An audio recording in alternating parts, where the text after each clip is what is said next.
All right, this is Lee Elberson, CEO of Clayborne, back here again with Rebecca Hill, our Director of College Counseling. Welcome, Rebecca. Hi, Lee. How are you doing? Doing well, doing as good a job of social distancing as I can. But we're here to discuss seniors in high school. What Mm-hmm. should they be thinking? And I think one of maybe the first questions they might have is, I've gotten accepted to these colleges and I was scheduled for some college visits, but now those are off. So Right. what should I be doing? Right. And students who wait until they're accepted into colleges to go visit, this is a very common practice. Unfortunately, this year, things are just not panning out. So how can you get your questions answered about campus culture, the amenities on the campus, the general atmosphere, the general feel? I know for a fact that admissions officers are doing everything that they can to make sure that admitted students get every question answered before they make that critical decision if they're going to go there or not. And one of the ways that they're doing that is they're doing virtual tours, they're setting up conferences, obviously teleconferences with faculty and volunteer students, so that you feel like the decision that you're making is the right one. You can also look at the school's social media channels. They often feature different clubs and their athletics and their arts, so that you can get a sense of what does the student life feel like here, and is this the right fit for me. It's definitely very hard, but I think through the gift of technology, you can still get a sense of what is it going to be like to live on this particular campus. Great. Well, I know usually commitment deadlines are May 1st. Are those still on? And what are colleges doing about that?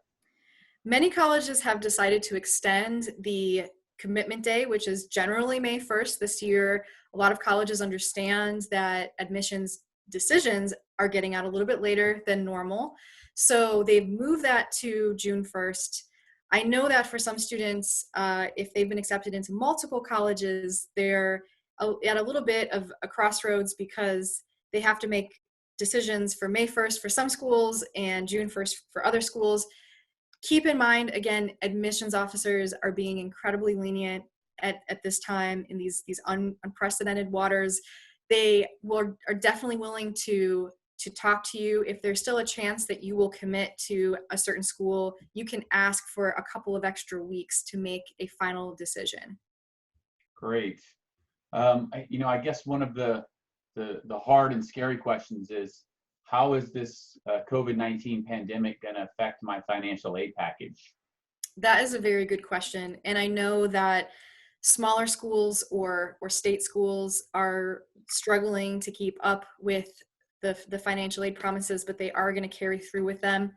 For schools that have the means, that have big donors, or that are very long-standing and have prepared for something like this, you may even be able to reach out to them and explain how your financial situation has maybe changed in the last month.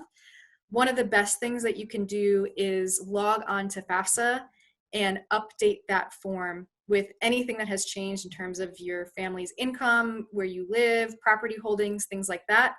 The SAR report will get to the school in about 2 days. And then I would call in personally and say, hey, I've updated my financial statement. This is where we are now. Is there anything that you can do differently than the previous financial aid package that I was awarded? Because colleges understand that these are tremendously hard times in an economic sense for many families, and they really want to see a robust freshman class. So if there's a way that they can get you there, even if that means giving you a bit more money, they will definitely try to do that. Okay, excellent. And I guess my final question is, if I'm a senior and I've gotten accepted to college, I might be concerned that there's some uncertainty on maybe the start date, and I'm not entirely sure how long this pandemic would be going. Should I be considering a gap year? And if so, what does that process look like? I can definitely see where some students would have concerns about even being able to travel to their college of choice in the fall. Whether or not that is going to happen remains to be seen. But if if a gap year is something that you've been considering for a while, this may be your cue to give that some more time and some more thought, and think about, if I had an extra year before returning to school, what would I do? If you have a couple of ideas that you feel like are productive and will contribute to a longer term goal, maybe a personal goal like learning a foreign language, or a career goal like starting a small company, and you want to get some resources about how to do that, you can definitely talk to us. There are a lot of websites that help you to determine what's the best way to structure gap year. Have a conversation with your friends and your family, and also have a conversation with the admissions office where you plan to go to school in the following year, to make sure that you can still do that. Okay.